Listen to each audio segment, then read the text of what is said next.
Have some patience. It's But Jim dies a little inside.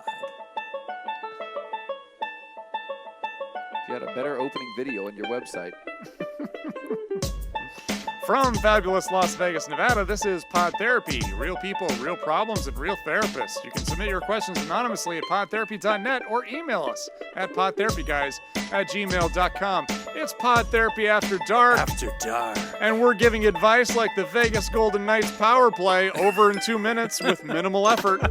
And now, broadcasting from the churn, that guy is Dr. Jim Jobin. I'm Nick Tangeman. It's time for some Pod That is a Therapy. sex joke ready to go. I like my sex like I like the Golden Knights power play. Over in 2 minutes Over with in 2 minimal minutes, and nobody scores. Nothing to show for it. Nothing to show for it. Yeah, cold as ice. Sloppy puck handling. Oh, there it is. God. Well, we'll see, because that was the only sports bet I've ever bet in my life, was that the VGK. Thanks, Jim. Yeah, Man, I know. I jinxed it, right? I That was on me. really hate that Jim made that sports bet. I know. You think I did Because part of me now is rooting against the Golden Knights. Yeah, Right? because we lose either way. Yeah. Yeah. Either Jim wins $1,400 or, I don't. And either way. I mean, I feel like just in my life, I feel like my life is better now just if the Knights lose. Just on an individual level. Yeah. Like, I'm rooting for our city to succeed. Yeah. But I don't know if I can stand watching Jim win that Just much my money. day-to-day is better if they lose. Yeah. I mean, I kind of agree with that. I mean, Yeah, from my that checks out. perspective, if I can't make my life better, I want to make Jim's worse. Yes. You know? No, and I that's feel like my that's life appropriate. My life can't get better. So, So I just keep it's phoning it in gotta now. just- I could just I sabotage just him. gotta. Should I retaliate against my former coworker Yeah. for going to the casino without me and placing a bet? If you'd like to hear Jacob do Dear Abby advice column from this week's issue of the Las Vegas Review-Journal, New segment this week. Yeah, patreon.com/therapy. it's probably not coming back. I'll be honest. Yeah. It was pretty good, I thought. Pretty confident it would never be allowed to be printed. Pretty confident. I felt like it was good. It may violate sanctions. Pretty sure most of that was a war crime. Violate things said in Geneva. you will get to hear the jingle twice. Yeah, So yeah. that's Let's just good. say he sticks the landing good. twice and then takes his victory lap. Yeah. It was deserved. I felt good about both of them. Very solid. One of them, Abby and I absolutely agreed on. So, yeah, Yes. surprisingly. Like yeah, almost point for point. We were Very just like weird. on the same page. yeah. My answer was simply more colorful. And that says a Yes. lot more about her than it does you. I'm gonna be Easily. honest. I was kind of thinking that Yeah. too. I was like, Abby is- that doesn't make me look good. It Is just makes Jacob her look weirdly bad. violent. is Jacob really bright? Yeah, Abby is Or just have we been expecting too slipping much into his from... zone. She's like, you know Yeah. what? If your answer sounds like what Jacob would say to people in profanity-laced streams of rage, maybe you should retire. It was almost like Abby, Dear, you're done. Like Dear Abby was Jacob's like translator. Yeah, Like, yeah, she's like like his her- anger her translator, anger or he's translator. her anger Yeah. translator. Yeah. That's probably correct. Yeah. I'll bet you she'd kill somebody. Abby, I could see it. She's been repressing that rage to scream at all these writers for all these years. Do you think Abby's murdered people in the past? I mean, I'm not alleging it, but yeah. I'm not saying it out loud. Don't sprain your neck there, See what Jeff. I'm doing with my head? Abby can't see it. Good for me. Obsessed with my ex-girlfriend. Hello, pod therapist. Oh, I've got to get out of my Oh, yeah. zone from This the, is- from the Yeah, hold on. These Dear are real Abby. people. Yeah.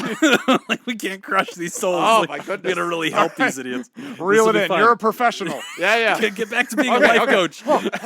Just stretch it out. Okay. These ones count. Hello, pod therapist. I almost instantly said something mean, just out of reflex. Go to podtherapy. Or what is it? Patreon.com/therapy. You definitely want to hear it. Yeah. Hello, pod therapist. I am a relatively new listener. I started when I saw your AMA on Reddit a few weeks ago. That shows you how old this letter is. So far, I'm really enjoying the perspective you all bring to mental health. Awesome. Thanks. I'm writing to you about my fixation/obsession with my ex-girlfriend. She and I met when we were in high school and had an extremely loving and intimate relationship over the course of our junior and senior years. During the time we were dating, I was struggling with my parents' divorce. My mother kicked me out of her house a month subsequent to kicking my father out, and our relationship has been strained ever since. I was also forced by my father to work a very demanding and isolating construction job immediately upon graduating high school, pulling 60 hours a week until I went away to college several states away. My girlfriend and I tried to maintain our relationship long distance after I went to school, but from the get-go, it was extremely troubled. My mental health plummeted as my relationship with my girlfriend deteriorated. She began hanging out with a lot of older men and became distant. I grew suicidal from the combined stress of my failing relationship and adjusting to life in a new city surrounded entirely by strangers. I reached out to the Student Health Center for therapy, which proved to be much less than helpful, unfortunately. I then found out my girlfriend had cheated on me with an indeterminate number of people during my freshman year, and I broke up with her. I came back home and was forced again by my father to work in the same construction job. When I told him I was suicidal and that the job made it worse, his response was that I couldn't sit on my ass all summer. As part of coping with the continuing depression, anxiety, and stress, I got back together with my girlfriend for that summer until we broke it off when I moved back to school for the second time. This was all about 5 years ago. I've lived in a few different states over those years and am currently in a relationship. I've moved back to my hometown with my partner, but now find myself fixating on my ex-girlfriend more than ever. I get a rush of fear and adrenaline when I see a car that resembles hers. I get severe pangs of anxiety when I see her drive by or even see someone that vaguely resembles her. I find myself constantly thinking about her day in and day out. It's some mixture of pining away after her, reliving our relationship, and trying to understand what her life is like now. I feel like I can't stop looking at her social media feeds for fear that it would be like letting her go. Everyone I discuss it with, my current girlfriend, my family, etc., doesn't seem to appreciate the severity of my sadness. Everybody says that, quote, time will heal all wounds, but the sadness appears more severe now than when I first learned about her infidelity. I am deeply hopeful you guys have some insight into why I feel this way, ways I can healthily deal with these feelings, and perhaps things to bring up to my therapist to help us work toward a positive resolution. Very truly yours, Fern. All right. Thanks for writing in. Yeah, that is And, an interesting question. Thanks for being a new listener. Yeah, Appreciate welcome to the that. party. Glad that you're joining us. So, couple things. None of this really sounds surprising or shocking. I mean, this seems pretty common. I think what happens a lot of times when you're going through some sort of a grieving process. So it could be in the situation like this where it's the end of a relationship. It could be something like the death of a family member. Could be, losing something, a sense of loss. There is a grieving process that you go through.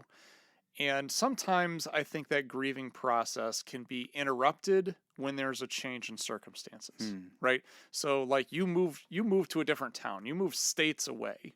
So all of these things are no longer present in your life. You don't get those constant reminders on a daily basis. So sometimes what feels like you working through it and resolving it is actually just it being out of sight, out of mind, right? And then now you've moved back, so now you're re-exposing yourself to all of these triggers. So anything that wasn't really fully resolved or dealt with, now it just comes back up to the surface. So it's not like it was resolved and past and we've moved past all of that, and then now it's resurfacing. It's just that it was still there. We just weren't paying any attention to it. Yeah. And now you can't avoid it. Like there's no escaping cars that look like her car, or even seeing her the way it sounds. It sounds like you've even bumped into her a few times. So I think all of this kind of I'm glad to hear that you're talking to somebody, that you're in therapy. Yes. Because I think these are things that you would want to bring up with your therapist and kind of talk about how you're going to process these now, since it seems like they weren't really processed at the time. Yeah. I like that word processed. I think that's the biggest piece of this. And I think that, Can I use just real quick? Yeah. And just because I thought of it and I love interrupting you. Yeah, no, I get it. Think of It's empowering, isn't it? It is. Feels good. This is what you feel. See, yeah, I'm not a dick. I'm just addicted. That's what this is.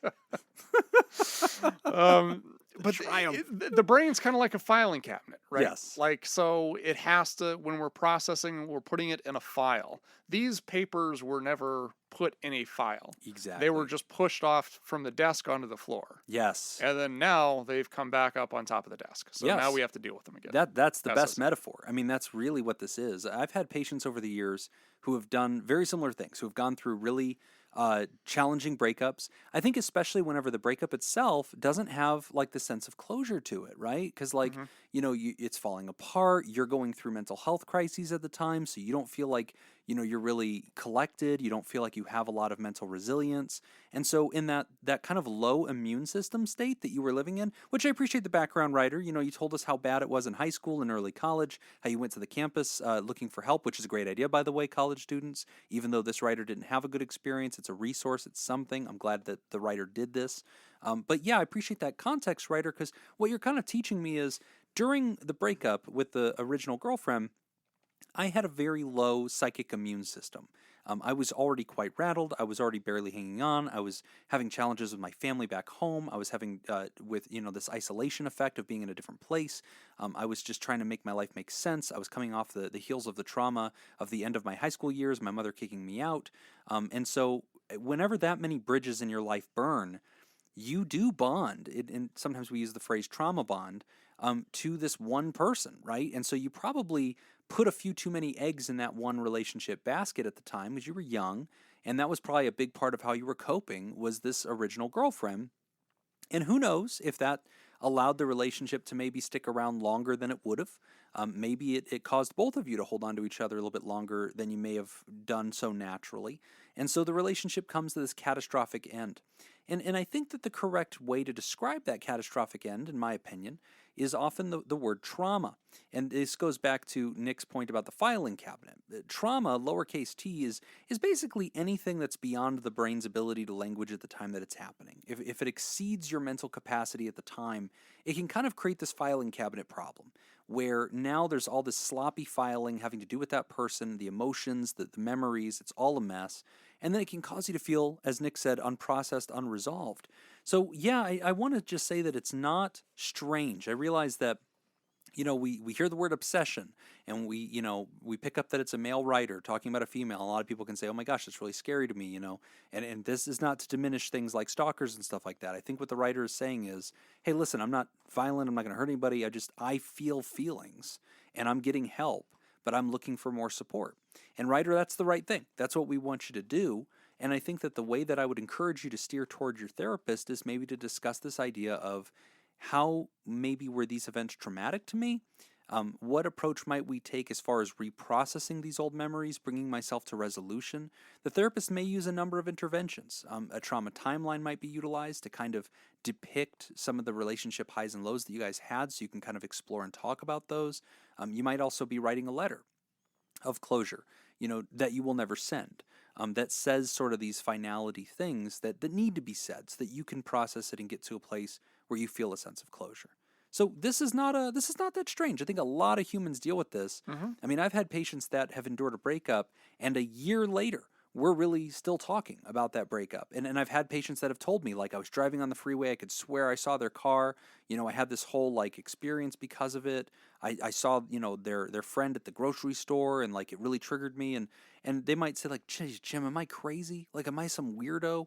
No, human relationships are extremely psychologically affecting, right? And you were in love, and you were going through crises, and this was your partner, your friend, your comforter, and it fell apart.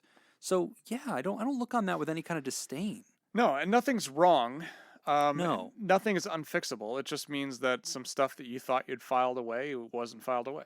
We just got to file it away. That's right. And proximity matters. Right? Yes. Proximity is very important. The closer that this is to you, the bigger of an impact it is on your day-to-day functioning in your life. And I like the honesty to an extent. You did passively mention, I talk about this with my current girlfriend. And yeah, that might be one of those things that I say, bring that to therapy.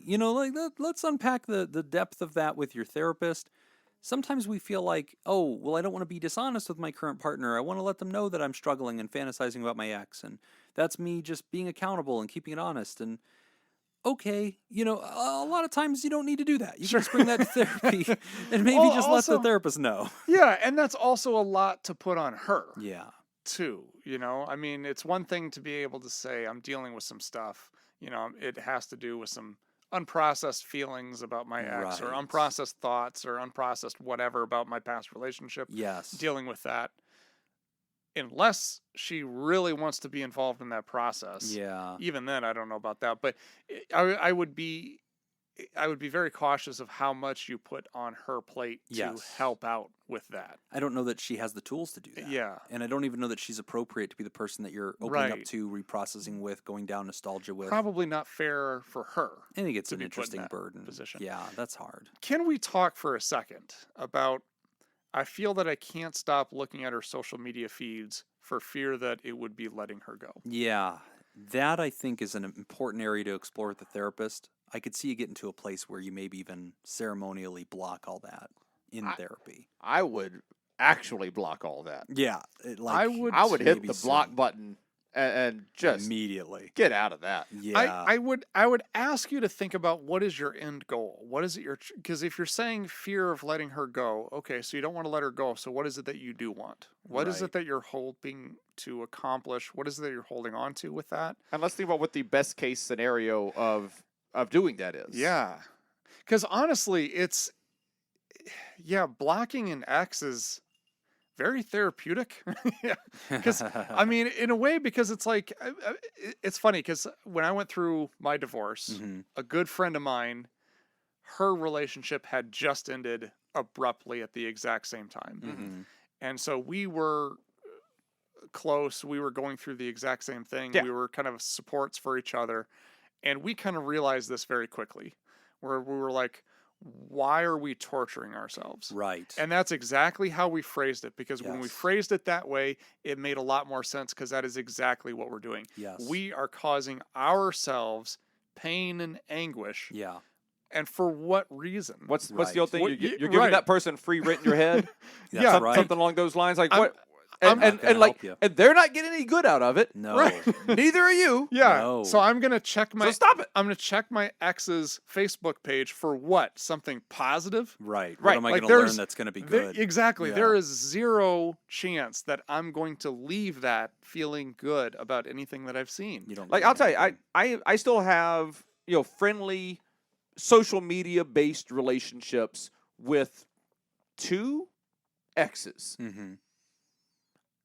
At best, we are pleasant to each other on the rare occasions that we actually interact on social media. Right. But if it was hurting you, you would not keep that. No. Yeah. and if Because you there are found plenty yourself of other staring at it- relationships that don't exist on social media Right. or anywhere else, where it's like, yeah, no, I don't get, need this. Get rid of that. No, Yeah. that I agree. I think that so I think one thing that we all have to recognize too is that you can age date the author, I think, pretty well, because the author says, hey, this was junior senior year, it's been 5 years since, and so I mark the author somewhere under 25, and I think that is a special age where I think a lot of people do find themselves quite isolated in their early 20s, looking back to their high school years with a lot of like nostalgia. Those are your relationships, and I don't think it's like that far back that you wouldn't still consider like those people to be your friends. Maybe she's my good friend still, and we're part of the same friend group, and we live in the same town. So I can see where there might be occasion to still have that. But I do think that there needs to be a serious conversation with a therapist about, how does this serve you? Tell us why this is helpful. And is Right. it time for us to maybe ceremonially sit down, block that number, block this on social media for everybody? And here's why are the you other suffering? side of it too, is maybe one day in 5, 10, 15, 20 years, Yeah. you guys will run across each other on social media or in life, Yeah. and you'll have a bit of a reconnection, and you will have had that time away Mm-hmm. that will have allowed you to heal from this. Right. And if a new friendly relationship develops at that time, great. Great.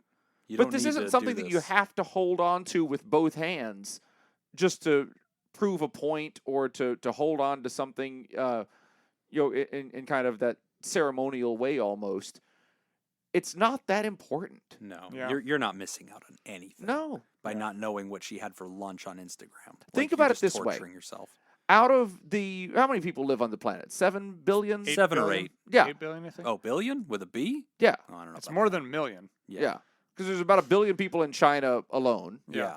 So I'm going to So say let's say 7 1.5. billion. Yeah. So out of the approximately 7 billion people on the planet, you don't know what approximately 7 billion of them are doing Yeah. on any given day. Right. And you're Adding one more to that list That's isn't right. going to change your life at all. Yeah. No. Yeah. And I look at it like this. I mean, if you look at it from an addictions perspective in a sense, like this person for a while was your coping mechanism. They got you through hard times. You had trauma at the time, maybe, again, just, bring it to your therapist. But like, okay, And I you don't can be nostalgic for that. Right. I don't want you sitting at a bar and not drinking and just staring at the like, Yeah. no, like you don't need to be staring at the It beers. is. Like, get out. You heard it here first. Yeah. Jim wants you drinking. Yeah. Okay. is. Sitting at a bar drinking heavily. That's how I heard it. Yeah. But you're right though. Like I've had this experience with people who quit smoking weed but hold on to their bong. Right. You don't. You know, or Why? Yeah. Why? You're just torturing yourself. Yeah, just That's like my dog died, but I still have their leash. Don't Yeah. do that. But why? Yeah. Yeah. You're staring at this thing in this longing way. It doesn't serve you. But that's By not- the way, I But know you here's people the are thing. out there whose dog died and you still have their leash. Throw that leash away. yeah. Throw it away. Or tweet your hate at Audio Guy Jake.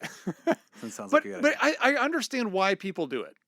Because Keep it's the leash.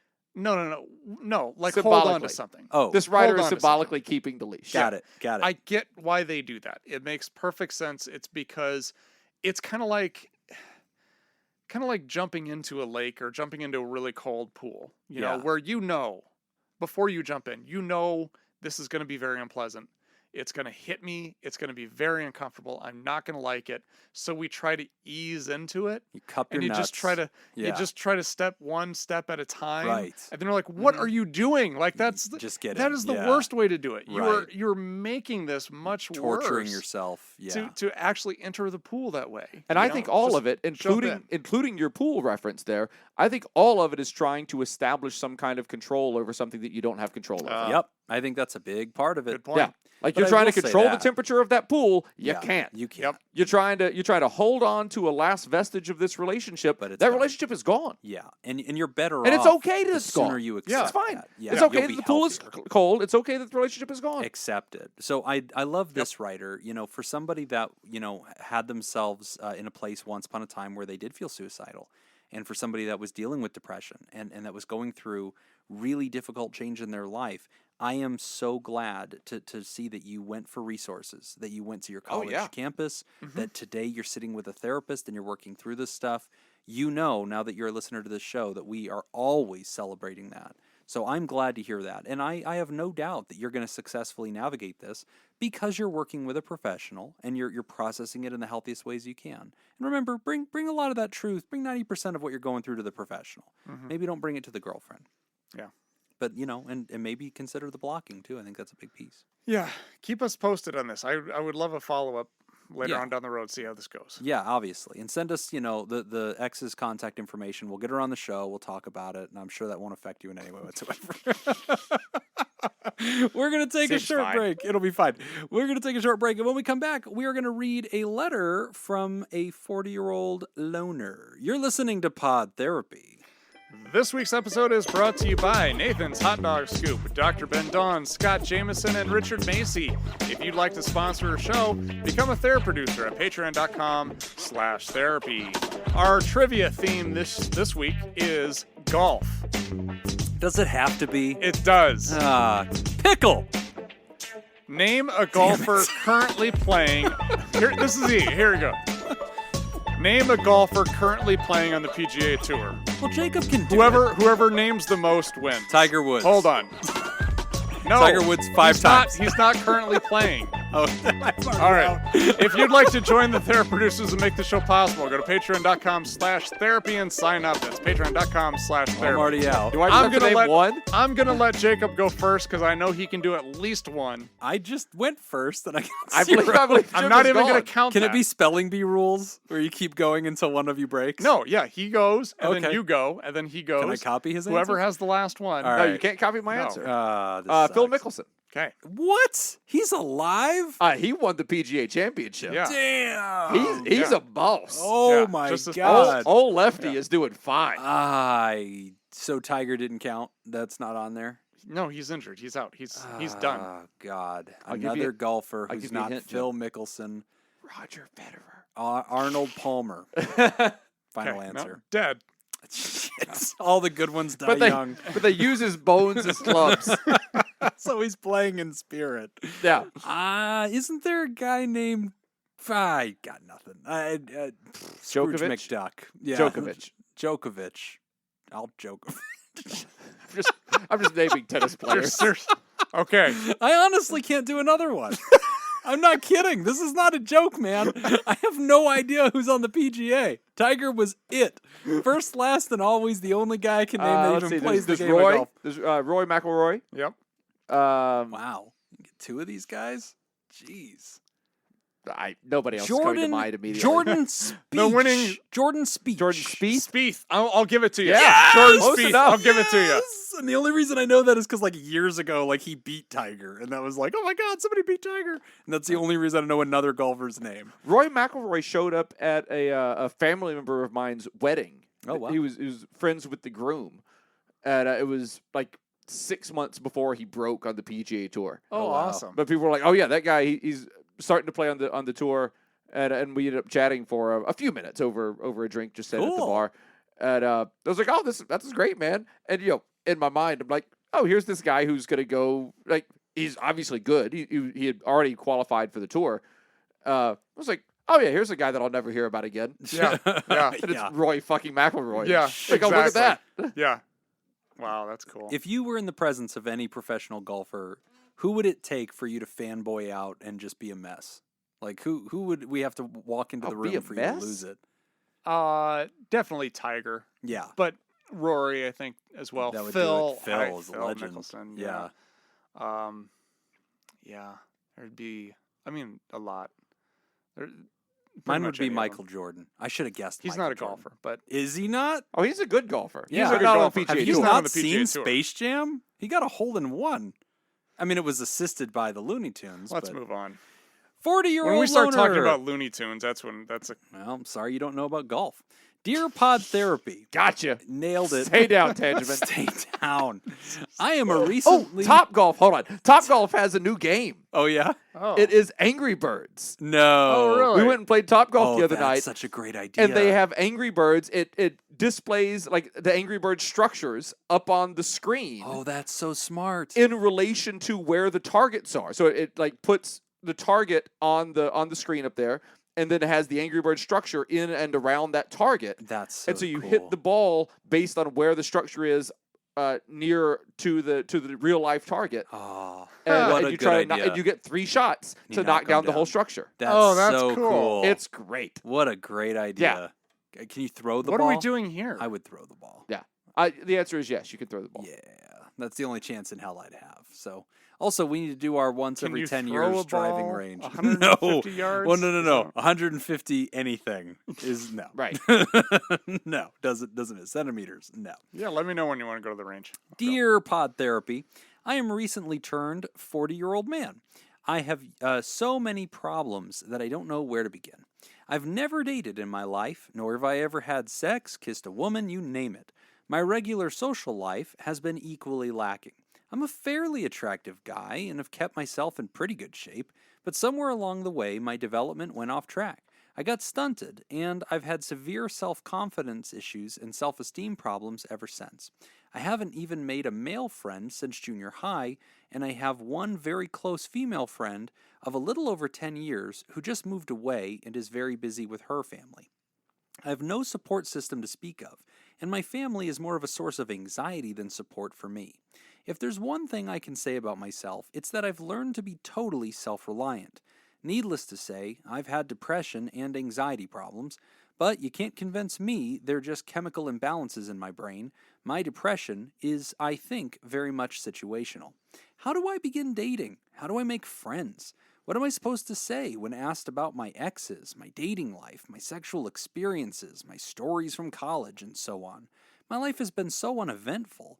I've never even been to a sports game or a party outside of my family get-togethers, and only been to 2 concerts. Weird, right? I certainly don't want to weave a web of lies about my past to come off as a normal person. That would be exhausting and make it impossible to feel truly close to people. But I cannot envision a scenario in which I reveal the utterly bizarre lack of life experience I've had, and it not come off as incredibly awkward and weird. This goes almost equally as much for getting to know guys as friends as it does for women. I have an immense fear of meeting up with people or going on a date with a woman and coming off as boring, quiet, and uninteresting. And I have the past experiences to validate it. I just feel as though I've missed out on my youth, the, quote, formative years, and it really, really messed me up. I don't know where to start. I don't know how to navigate these what would be inevitable social situations I have immense anxiety about. I recently started therapy with a new therapist again, and she's getting into CBT with me, but it comes off mostly as just lying to myself. The thought of being as inexperienced as I am at the ripe age of 40 is horrifying, and the thought of yet another decade going by without anything changing again is nightmarish. I can't stop ruminating about the past, regrets, and missed experiences, and it sends me into a spiral of depression. I need help, so help. Anonymous. All right. First, I take issue with the ripe old age of 40. Oh, yeah, I'm I was just going to start wonder with if that. you I believe that's- that. Yeah, anything about that. yeah. Go on, Fogies. Tell us all about it. Go on. Tell us about how it stung. It did not sting at all. Oh, okay. You seem awfully defensive for somebody not wounded. Go on. I'm 40 years old. Are you? I'm Hold in on. Let me stand up to address this point. Ah, all right. Get it all out. I'm almost up. halfway there. My neck hurts. Your neck hurt? I didn't sleep good last night. I'm 40 years old. I'm in the best physical shape I think I've ever been in. We're all very impressed. I am Look at the those most shorts. active. They're very short. They are so short. Yeah. It's really a mankini, but go on. Plum smugglers. They're not smuggling very well. It's raisins. Wish they were better at smuggling. You got a whole testicle out. I'm I very wince. I'm active. Yes. I go out, I do things. I've got, friends that I associate with. I'm having like these are the Okay. best years of All my right, life. Calm down. I'm sure right? the writer's very Okay. impressed with you, Nick. I'm just saying that 40 doesn't mean like it's not something that you should be upset about turning 40 years old. That's what I'm saying. I think you okay? missed the point of I the would letter. rather no, I'll get to the point of the letter. I'm gonna address this First first. of all, 40 is fine. Okay? You're doing fine. 40 is You're fine. 40. Who the fuck cares? 40s Nick 40s are cares. great. I would rather be in my 40s than my 20s. Oh, go on. I don't think I need Faustian to. bargain. I don't think I need to. Yeah. Yeah. Oh, Anyway, what I wouldn't give to have my mind now in my 20s body though. Oh Yeah, boy, That'd that'd just be great. This Yeah. is the That's- most that's all middle-aged everybody white wants. conversation. Yeah, Yeah. This is. Get ready for some middle-aged white guy talk. Yep. okay. Let's go to the dating My thing. back hurts. I wish I was 20 years younger. Not just the dating thing, the whole life experiences thing. Go. Yeah. Okay. Because boy, do I have I shit think to say about I do this. too. I do too. I'm gonna sit this First one out. off, Go ahead. I'll turn I Jim's mic off. I think respectively or respectfully, I think you're looking at this all wrong.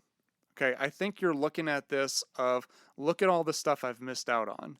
Whereas I think the way I would look at this is excitement. Like I get all of these firsts, Yeah. all of these amazing experiences. And you're going to be dating at the time, okay? So these are good things because what you can do now when you date is you just do stuff you've wanted to do as the date. All right? I've never been to a sporting event.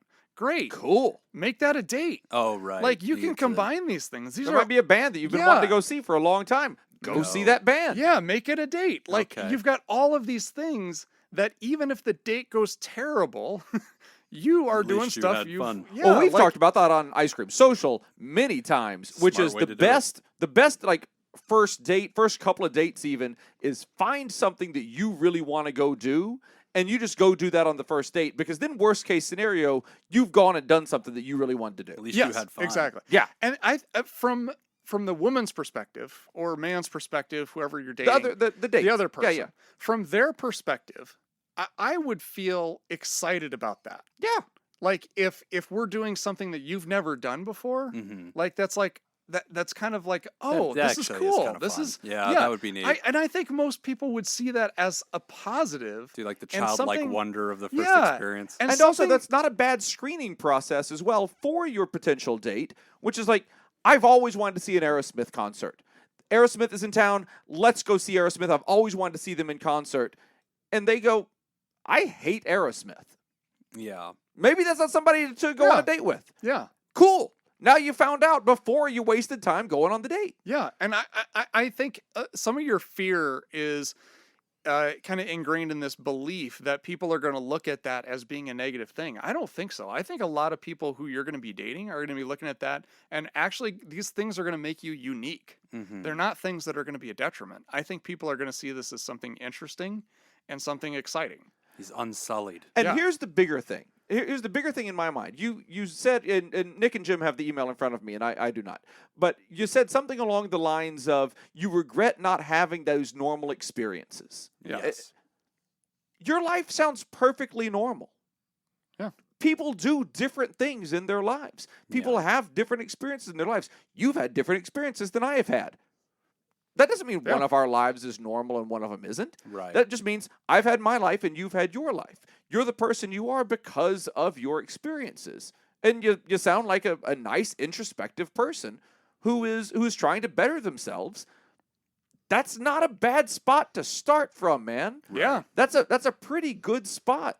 You're doing the work now, and you're trying to make your life better for the next 40 years. That's a good place to be mentally. That's a good place to be socially.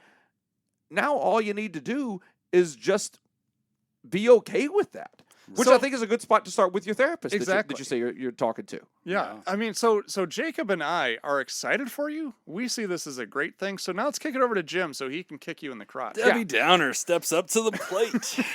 All right. So, no, I like that. I think you guys are encouraging, and I agree. I don't want the writer to over-focus and believe that because you don't have it. I do want to agree with the writer. It's okay that you look at it and say, hey, these are questions that would come up, right? And like, if you sit down with somebody at 40 years old and they say, hi, I'm a divorcee, like I have a couple of kids. What's your history? And if your honest answer to that is, well, actually, this is the first date I've ever been on. Have you ever had that conversation with a person? Because I have not. Well, I'm saying that's not unrealistic expectations of a conversation, right? If I think they are. On a date, if somebody said, Yes. so tell me about your relationship history. And if your answer was, this is the first date I've ever been on. That could reasonably happen. I'm not imagining a Okay, unicorn no, here, no. guys. That could really happen. No, that's fine. That's fine. But that has to do with the thing that you are currently doing at that point. Yeah. If you say, what's your favorite play that you've ever seen? Right. And you say, like, actually, I've never seen a live play. Sure. Yeah. That's not an insane answer. I wouldn't say, like, No, it's holy not. shit, you've No. never seen a live performance of And a this play. Like, might be because I can see the letter and you can't. But I mean, the Fair. letter, he says there's a lot of things I've never done, and he lists a bunch. He says I've Mm-hmm. never been to a concert. I've never done this or that, and I've literally never had a partner, a dating situation. I haven't even made a So- friend. So that Right. is going to come up, and It so I want will. to acknowledge what the writer's talking It about. will. As a general rule. Yeah. Because out of the three of us, I've been in the dating world most recently. Have you? Jacob looks like he had a good night. You know what? I'll just speak for myself. There you go. There I'll you just speak go. for myself. Generally, as a general rule, you don't talk about past relationships on a first date. Well, no, not on the first date. Yeah, this is probably something that may come up date 2, date 3 or something. You kind of start talking about stuff like that. Yeah. But it's probably going to come up sometime in the first Yes. little bit. Okay, so all I'm doing so So- far, guys, I'm not shitting on this writer. I'm just saying, yes, you're Jacob not and crazy. I are very protective of You this guys are writer. very Yeah. sensitive. Anonymous is our buddy. Can we just acknowledge how sensitive you guys are about this? No, my thought is What do you have against 40-year-old Jim? Jesus Christ, nothing. because the writer also talked about not having friends of the same sex and having Yeah. trouble making friends with people of the same sex. I can't think of a single casual friend that I have that we have ever been like, let's talk about our past life experiences. Right. What are your past life experiences? Here are my past life experiences. Sure. It's not something that comes up casually. I agree with that. Well, okay, so I think we can bracket into different Let's talk about boxes. two different things here. Yeah, let's talk about two different things. Okay. Your resume of life experiences and adventures, that is in column A. I have not had sex before. I have never kissed somebody before. I have no sexual history. I have no relational history. And now I feel anxious about starting that now. Great. Fine. Yeah, let's talk about that. So that question of how do I overcome my fears associated with that? You said that your therapist is working with CBT. Nick and I talk a lot about CBT because we really like cognitive behavioral therapy. Cognitive behavioral therapy asks you to think a lot about meaning and the meaning that you're giving to things and the perspective that you're forming around things. And I really do want to challenge you a little bit because sure, I think what you're going to share on a first date, let's imagine you're on a date or two with somebody and you actually ask the question of like, how do I even get that far? I'm 40, I've never been on a date. So I think you're asking a show of therapists like a genuine question of like, hey guys, how do you find a date? I'm new to this, and yes, I'm 40, but I'm new to this and I'm sincerely asking a good question. And I do want to speak to that, but I don't want you to build it up so much in your head that you believe that somehow you're unqualified to go on dates. We've all had first dates. And yeah, perhaps for many it happened in their teens, some happened in their 20s, some happened in their 30s. But you're not unqualified to be a part of it. You're a member of the human race. You're a member of our society. You obviously listen to podcasts and participate in the world. You are fully qualified You're to go a thoughtful interact. human being. Yeah, you can sit down with a human and talk to them about things. And yes, they'll probably find it interesting and say, "Oh wow, you've really never really dated anybody or been serious." And you might some just of say, it "Yeah," might be awkward. and it might be a little bit, yeah, but dates are anyway. cool. They're gonna be anyway. Yeah, Yeah. But let me tell you the other half of the story, writer, and I think this is what your therapist is going to bring up to you because if you're doing CBT, you're talking about perspective. A lot more of us are scared to talk about our dating past on first dates. We would trade with you to have a clean slate than a lot of other people that are walking in and saying, okay, I've been through some train wrecks. I've had a lot of pain. I've had a lot of bad encounters. I've had a lot of bad situations. I've been through a lot of heartbreak. And Divorced those are the dates that I went on today. Yeah, that was on the way from lunch. Yeah, these are my second date of the day. Right, Nick said it, divorced twice. Like, there's a lot of people at 40 years old that have a lot of war stories that they would tell, and they're quite anxious to share that. And so when you say, man, I'm really bizarre, I'm really strange, I don't have a past. Actually, friend, you don't have a past. And honestly, that's not as bad as you think. In fact, many people would find that so refreshing. I think that some people would meet you and think, oh my God, how lucky am I to meet somebody who's kind of just unsullied by, the cynicism and sadness of tragedies of the world of dating and all the relationship madness. Like, I'm just meeting a pure soul who's just here and present and hasn't been destroyed by realities. That is a nice thing. Mm-hmm. So anyway, that's just to say that CBT challenges you to think about it from all angles, and perhaps there is another angle to think about this on.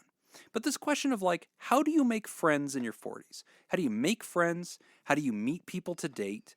I mean, like, that's a really good question. I think the writer's sincerely saying, I've never really made friends. I've never really gone on dates. I'm 40 and now I don't naturally find the watering hole, right? When you're in your 20s, it's just you get calls from friends from high school, you show up at parties or whatever. If you're on a college campus, you meet friends at college, you go to groups, you sign up for activities. This is a question a lot of people ask in their 30s and 40s and 50s.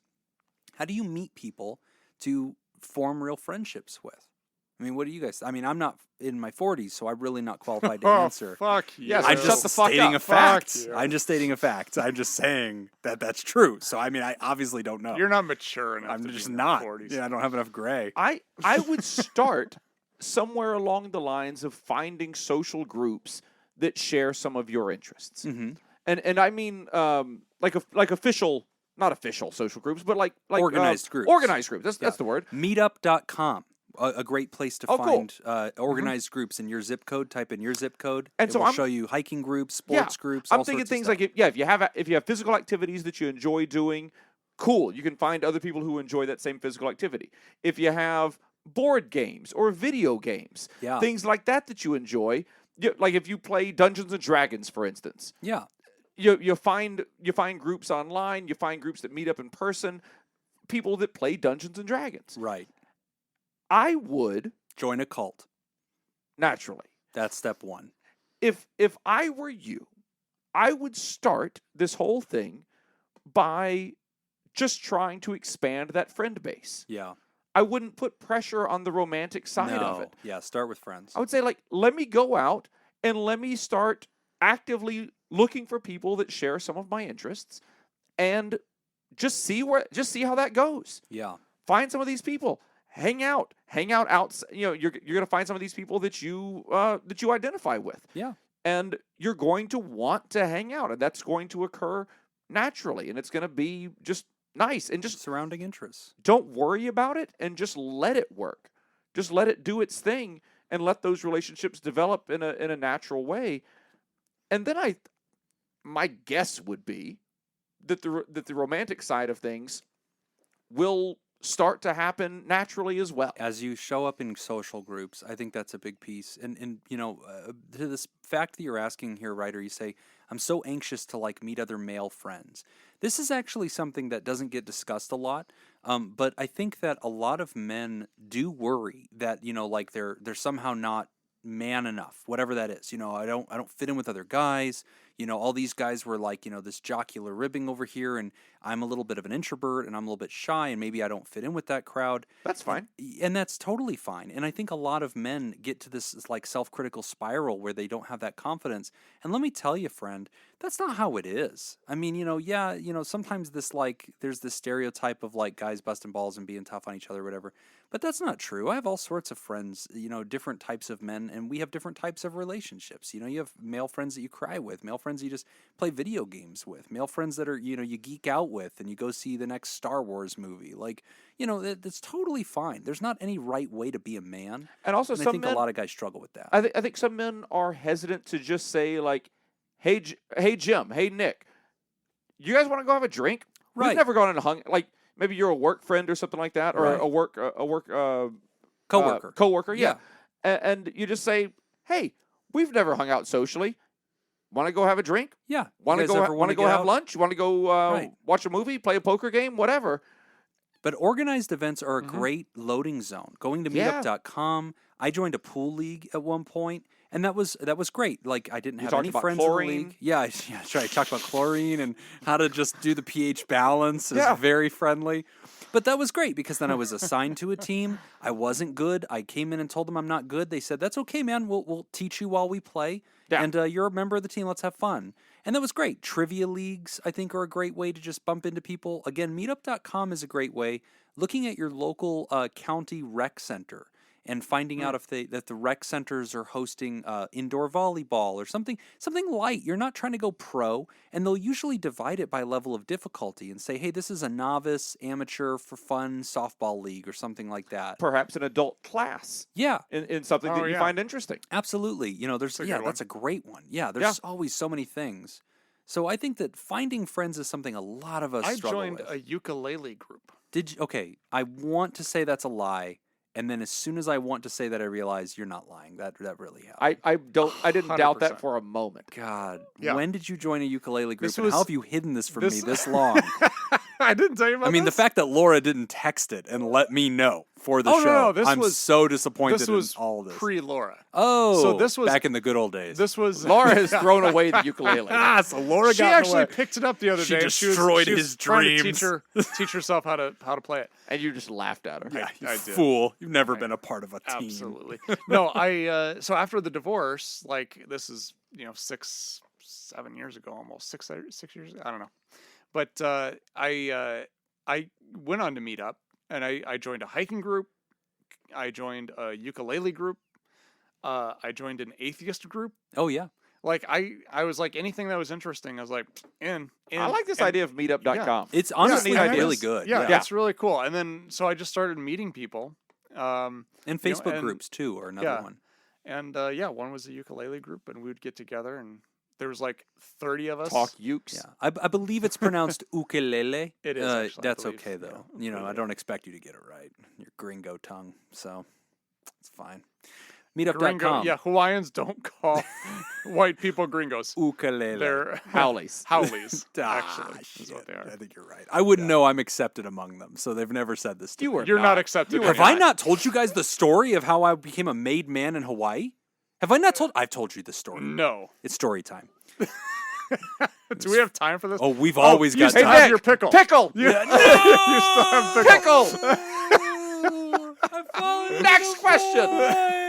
I believe we have another ad to get to. Damn it. Tune in for another Patreon to hear about how I was embraced by the Hawaiian Mafia for my heroics. the Anonymous though, University in yeah, I Nevada, mean, Las check Vegas. those things out. Try Don't judge yourself. to not put pressure on yourself. Yes. Yeah. And I know that's a hard thing to do because as soon as you get in your head about anything, and I'm speaking from experience, as soon as you get in your head about anything, it's tough to get out. It's It tough to get is. out of that space. Try to just go experience the life. Try to just go, if you go to a ukulele group, first of all, try not to make fun of them. Yeah. And, Try. I mean, that's going to be hard. It is hard. But go and just try to be open to having the experience and not putting an expectation on it. Yeah, and don't be so self-conscious, man. Nobody's judging you. There's no right way to be a man. No. We're not sitting around comparing resumes. And you know what else? Speaking of which, one of the things that I have found amazing, and honestly, this is sincerely true, podcast communities have honestly become my favorite groups of people. Like the theropods, the people that surround our podcast, which is adjacent to, the larger circle of Ice Cream Social. These are honestly my favorite people. Even though we're talking, I do everything with those people. I go diet with those people. They're all coming to Las Vegas. I can't wait to see all these people and hang out with them and get beer and get sushi. We joke on social media and give each other a hard time. And I actually know who they are. The other day, I was just reading something. I just randomly asked Manu a question about Brazilian tally marks. And she was like, yeah, this is how it works. Great. These are my friends, all over the world. So you are already in a friendship circle just by writing into the show, man. You are not friendless. You're part of our community. And that's how simple what we're talking about is. I mean, what we're talking Yes. about is finding people who share interests with you. Yes. You have a group of people right here that share interests with you. Yeah. Their interests are mental health. Yeah. You have the same interest. There you go. That's it. There's step one done. Jump into patreon.com/therapy for $1. I'm not trying to get your buck. I don't really care. But just use your dollar, get in the stupid door, comment on this episode and say, hey, everybody, it's me, the 40-year-old writer person. And we'll all say, hey, Gramps, glad you figured out how to use the internet at your advanced age. Fuck you. And welcome to the party. And, dude, we'll be your friends. And I'll tell you right show now. up. Hey, here's my guarantee to you that I have no business making, and I'm making it anyway. Do it.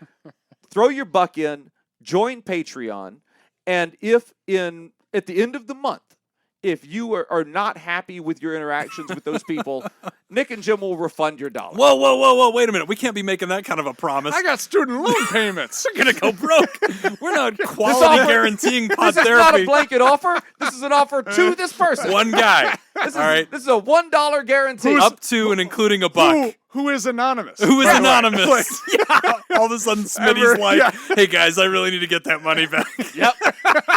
You're locked in, Smitty. Ain't going nowhere.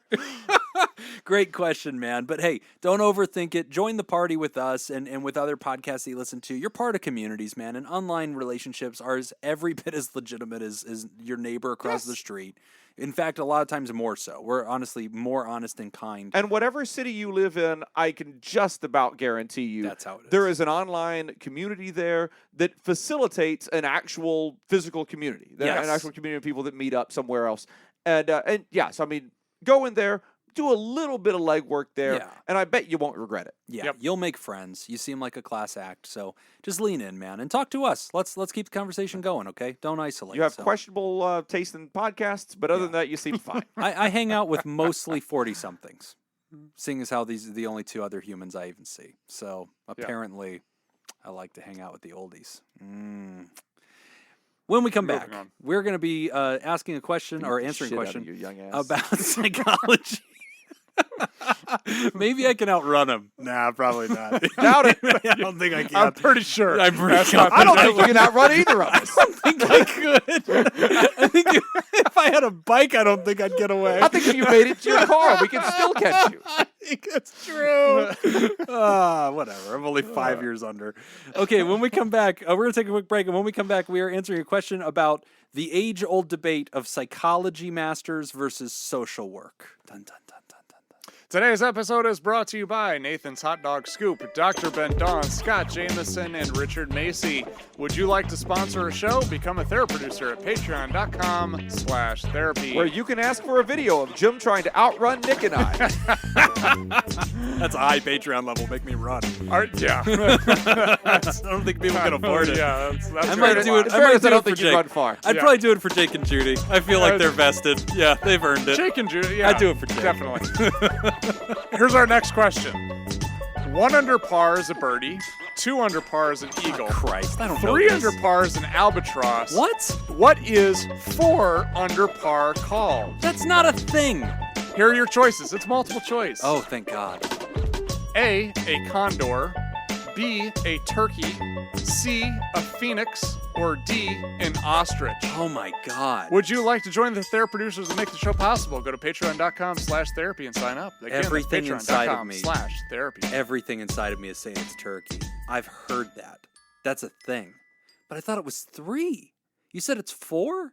That's because a Yes. turkey is 3 strikes in a row in bowling. I'd like to change my answer. I would like to go with.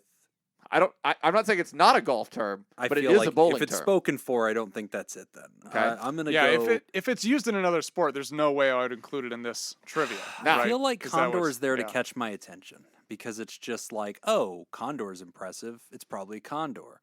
But then I feel like it's probably gonna be something goofy like an ostrich. So it's turkey, ostrich, condor, and Phoenix. oh, Phoenix isn't real. This isn't Harry Potter. Fuck that. It's a city. He's not wrong. I'm going ostrich. Final answer. Okay.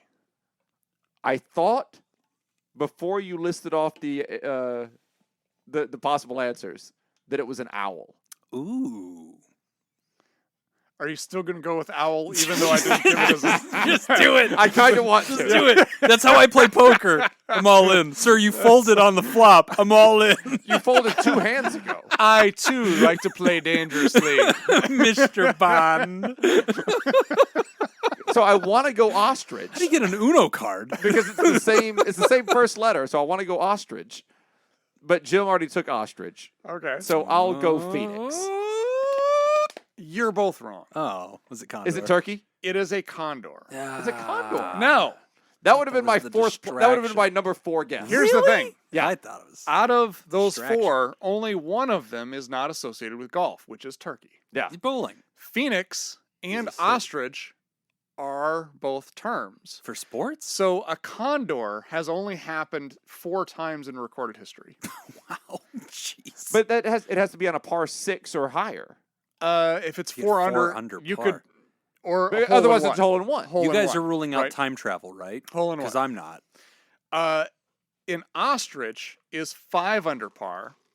A phoenix is 6 under par. What the hell even is that? And they're never actually. There's can't be done. There's no recorded record of either of them ever happening. Because that means So you have you- like a 500-yard hole. It would Yes. mean you'd Yeah. have to like hole in 1, hole 9 while you're teeing off from hole 8, right? No, that's not at all. No. That's not Is at all. that not how it golf works? means.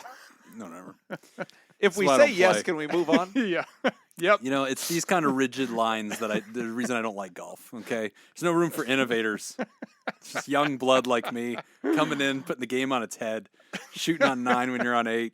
That's how you win. Psychology versus masters of social work. We have 10 more minutes. Ding ding. Good day, gents. I'm a new listener after reading Oh the shit, we do. Reddit AMA and binging a dozen episodes so far. Thank you for the insightful content and responses and for the humor. My question is, I am seriously considering a career change into therapy. My undergrad is in commerce, with several courses taken in psychology and sociology. My career has included working with people experiencing homelessness, addictions, and mental health challenges, including PTSD. This woke me up to a passion for understanding trauma and wanting to help others recover, but I'm trying to narrow down which focus my master's should be. I do enjoy psychology and may continue on in a research capacity at some point. I also prefer a more holistic approach to health, looking at mental health as well as physical, social, economic, and spiritual health, which social work seems to better capture. What advice do you have for someone looking at psychology versus Masters of Social Work / clinical social worker? Thanks in advance, and please keep the shows coming. Sincerely, KJ in Alberta. Hey, Thank KJ. you, KJ. So he's in Canada, so you got to Right. point that out. I could tell Okay. whenever he said humor, it had a U in it. Yes. Also, KJ's in my diet bet, and he's crushing. We've only got 9 minutes of studio time left. Do it. Good news, this will only take 30 seconds. Masters of Social Work. It's the same answer. It's do the Masters of Social Work. There's a very clean reason for this, because the system is rigged by the millionaires and billionaires in the social work class. Now, you could do psychology if it's something specific that you're really interested in, like industrial organizational psychology or some kind of applied psychology like that. But mostly psychology is going to be research-based. If you plan on doing any kind of therapy, your master's in social work is going to be much better for you, at least in the States. In the States. Because once you have that license, you can pretty much go anywhere. Yeah. And what you can do within that license is very broad. Yes. It covers everything. It's the larger scope in the Yes. States. And I don't know how it is in Canada. I actually looked into getting licensed in Canada when I was considering fleeing there as a refugee in 2016. And I believe they don't have like licensing boards at the state level. It's similar to England where there's like a national examination. Yeah, well, So they I don't have think states, so that would They make sense. don't? Yes, they have do. They have provinces. Shut up. I believe they're called ostriches. You got to get the par. And we want to thank everybody, especially our patrons for the show. Welcome to our newest Therapal. Actually, you do the Therapal. I'll do the Theropods. Casey Jackson, Woo! welcome. Sorry, Miss Jackson. New Theropods, or all Theropods. Well, new one. Hey, Dr. Scoop Little joined the party. And thanks to all of our Theropods who we always acknowledge once a month. Thank you, Corey Owens, Linda Brandmeier, Dan Martin, Stacy Coleman, Stacy Westerlin, Ian Whitefall, Shayla Bullock, Lori Eltsroth, Scoopstronaut, Kate Keller, Jeffrey Ackerman, Scoopaholic, Brad Kefauver, Gavin Bristow, Craig Little, Tracy Replogle, a.k.a. my mom, Brooks Lyle, Curtis Kiwi Fruit Scoop Hanlon, Carrie Terhark, a.k.a. Nick's sister, Joseph Pangrazio, Richard Bruin, Scoopatron, Don Dorr, Scoopy, Jess, Chelsea Saracen, Okie Scoop, James K., Katie Chiwakowski, Jim Hunter, Adam Rabiznik, Matthew Nayer, Elliot H. Lamb, Todd Canfield, David Sorensen, Felicia Butler, Chelsea Lamb, Lauren Izzo in the Hizzo Take It Evie podcast, I Have the Neck, Mats Lenegren, Adam Petanuzzo, Heather Rocco, Jessica Cyphers, Lauren Dotson, Ian Soto, That Josh Guy, Lauren, Nate McLaughlin, Charlie Quinn Starling, Levante Baggy, Kerna Pillar, and the newest, Dr. Scoop Little. And we have a new pterodactyl, Chris. Ah, fly, you magnificent bastard. Welcome, Fly. Chris.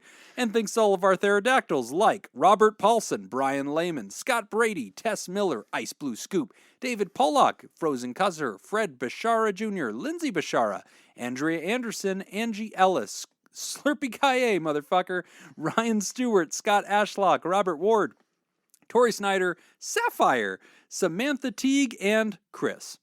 And we especially want to thank our bosses, the Saccharine 16, the Mysterious and Shrouded Illuminati members Nailed of the fan it! club, the Theraproducers. Thank you, Smitty Scoop, Jake Snyder, Robert Brownie Jr., Bent, Kayla Lansbury, Ellie O'Dare, Judy Schneider, Nathan's Hot Dog Scoop, King of Student Loan Debt, Dr. Ben Don, Crazy Manana Scoop, Mason Miller, Scott Jameson, Carolyn Albert, Leon Kassab, Kevin Chamberlain, Malaya, Richard Macy, Ezekiel Lawrence, Polygon, and Cindy Ash. Polygon. Oh, if you'd like to hear this episode uncut and unedited And why wouldn't you? and enjoy our spontaneous side projects, you should go to patreon.com/therapy, and thank you for supporting mental health.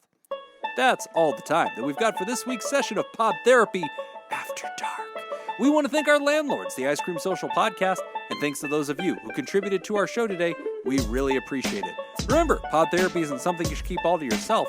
Share this episode with someone who needs it by opening the episode's description in your podcast app and copying and pasting the link we provided into your social media. Don't forget, you can find us at facebook.com/podtherapy, on Twitter @PodTherapyGuys, and at patreon.com/therapy. Do you want to submit a question to the show? Ask anonymously at podtherapy.net or email us at podtherapyguys@gmail.com. I'm Nick Tangeman. I'm Jim Jobin. Thanks, and we'll see you for your appointment next week. I'm a made man in the aloha state. I wish we had more time to hear the Telling story. you, it's a thing. Saved lives, Tangeman. Are we Bye, back on everybody. Patreon now? Huh? We're back on Patreon now? Yes.